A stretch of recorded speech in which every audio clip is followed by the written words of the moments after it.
이탈리아 나폴리의 바 카페 문화. 커피는 인사다. 나폴리 바 카페 문화의 진짜 매력. 이탈리아 나폴리에서는 커피를 오래 마시지 않습니다. 딱 30초. 하지만 그 짧은 한 잔 안에는 사람들의 인생과 도시의 온기가 담겨 있죠. 왜 나폴리 사람들은 커피를 서서 마실까요? 유럽에서 커피는 단순한 음료가 아닙니다. 그것은 늘 사람들이 모이는 이유였고, 때로는 세상이 움직이기 시작한 계기였어요. 처음 커피가 유럽에 들어왔을 때 사람들은 그것을 두려워했다고 해요. 검은 액체는 악마의 음료라 불리기도 했고, 잠을 빼앗는 위험한 물질로 경계받기도 했죠. 그러나 곧 알게 되었습니다. 이 작은 잔이 사람의 정신을 깨우고 말을 길게 만들며 생각을 멈추지 않게 한다는 사실을요. 그렇게 유럽의 도시는 커피와 함께 변했습니다. 나폴리에서는 커피를 서서 마십니다. 의자를 놓을 시간도 머뭇거릴 여유도 없기 때문이죠. 그 한 잔은 오늘을 버텨내기 위한 연료였어요. 빈에서는 커피 앞에 신문이 놓입니다. 생각은 천천히 식고 문장은 길어집니다. 파리에서는 커피가 거리를 향합니다. 테라스에 앉아 세상을 바라보는 일이 하나의 태도가 됩니다. 런던의 커피하우스에서는 정보가 오갔고, 이스탄불의 커피잔 바닥에서는 미래가 읽혔습니다. 같은 커피였지만 같은 방식으로 마신 도시는 없었습니다. 이탈리아 남부의 항구 도시 나폴리. 베수비오 화산의 그림자가 드리운 이 도시에서 사람들의 하루는 언제나 바로 시작이 돼요. 여기서 말하는 바는 밤의 술집이 아닙니다. 나폴리에서 바는 에스프레소와 인생이 오가는 생활의 중심지예요. 아침 햇살이 골목 사이로 스며들 무렵, 나폴리 사람들은 자연스럽게 바의 문을 엽니다. 문을 열고 들어오며 던지는 말은 길지 않아요. 운 카페. 설명도 장황한 주문도 없습니다. 커피는 하나뿐이기 때문이죠. 에스프레소. 그것도 단숨에 마시는 나폴리식 에스프레소입니다. 서서 마시는 커피, 서서 나누는 인생. 나폴리 바의 가장 큰 특징은 의자가 거의 없다는 것입니다. 사람들은 바 테이블에 기대어 서서 커피를 마십니다. 잔을 손에 쥔 시간은 길어야 30초.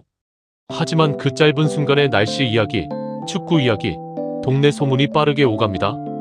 이탈리아 북부의 카페가 사색과 독서를 위한 공간이라면 나폴리의 바는 호흡처럼 반복되는 생활 행위예요. 빠르게 마시고 빠르게 떠나죠.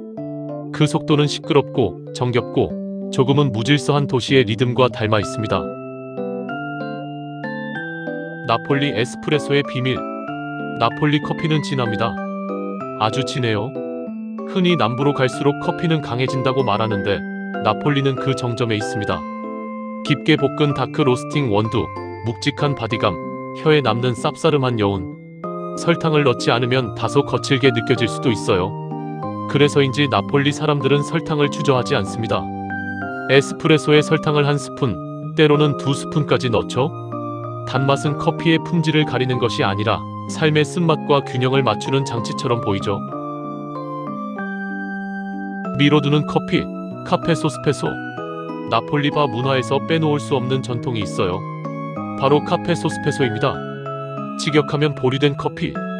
커피 2잔 값을 지불하고 한 잔만 마신 뒤 나머지 한 잔은 이름 모를 누군가를 위해 남겨두는 관습입니다. 형편이 어려운 사람이 바에 들어와 소스페소 있나요? 라고 물으면 바리스타는 아무 말 없이 에스프레소를 내줍니다. 이 전통은 가난했던 시절 나폴리의 연대 정신에서 시작되었죠. 작은 커피 한 잔이지만 그 안에는 도시 전체가 공유하는 온기가 담겨 있습니다. 바리스타는 단골의 얼굴을 기억한다. 나폴리의 바리스타는 단순한 커피 제조자가 아닙니다. 그는 동네의 기억 보관소예요. 누가 단 설탕을 넣는지, 누가 설탕 없이 마시는지, 누가 아침마다 신문을 들고 오는지 모두 알고 있죠. 단골이 들어오면 말없이 커피를 내는 일도 흔합니다. 그래서 나폴리에서는 커피 맛은 바리스타의 손맛보다 관계의 맛이라는 말이 있어요. 매일 같은 자리, 같은 얼굴, 같은 잔. 그 반복 속에서 커피는 음료가 아니라 생활의 리듬이 됩니다. 커피가 지나간 자리에 남는 것. 나폴리의 바에서 커피는 오래 머물지 않습니다. 그러나 커피가 지나간 자리는 오래 남습니다. 짧은 인사, 짧은 미소, 짧은 위로. 이 도시에서 에스프레소는 시간을 붙잡지 않습니다. 대신 사람들을 다시 거리로 돌려보내죠. 그래서 나폴리의 바 카페 문화는 말합니다. 삶이 힘들수록 커피는 더 짧고 진해야 한다고. 그리고 그 한 잔은 혼자가 아니라 언제나 누군가와 나누는 것이다. 나폴리 빈 파리 이스탄불의 카페 문화. 빈, 사유의 카페. 빈의 카페는 머무르는 공간입니다. 신문을 펼치고 커피를 시키고 생각을 늘어뜨리죠. 멜랑주 한 잔 앞에서 시간은 느려집니다. 카페는 일상의 연장이 아니라 사색의 방이 됩니다. 파리, 관찰의 카페. 파리의 카페는 거리와 마주 앉아 있습니다. 테라스에 앉아 지나가는 사람들을 바라보는 행위 자체가 하나의 문화죠. 커피는 주인공이 아니라 풍경의 일부입니다. 이스탄불, 대화의 카페. 이스탄불의 커피는 오래 끓이고 오래 마십니다. 진한 터키 커피 한 잔 앞에서 이야기는 길어집니다. 카페는 시간을 나누는 장소, 관계의 무대입니다. 나폴리, 생존의 커피. 그리고 나폴리. 이곳의 커피는 빠릅니다. 짧죠? 하지만 절대 가볍지 않습니다. 하루를 견디기 위한 연료처럼 커피는 삶을 다시 거리로 밀어내는 힘입니다. 머무르지 않기에 더 깊다. 이것이 나폴리입니다. 커피 한 잔에 도시가 담겼다. 커피 한 잔에도 도시의 성격이 담긴다라는 말이 참 인상적이지 않나요? 여러분이 여행했던 곳 중 가장 기억에 남는 카페 문화가 있다면 댓글로 들려주세요. 세계의 흥미로운 문화와 음식, 역사 이야기가 궁금하다면 구독과 좋아요 부탁드립니다. 여러분의 응원이 다음 이야기를 만드는 힘이 됩니다.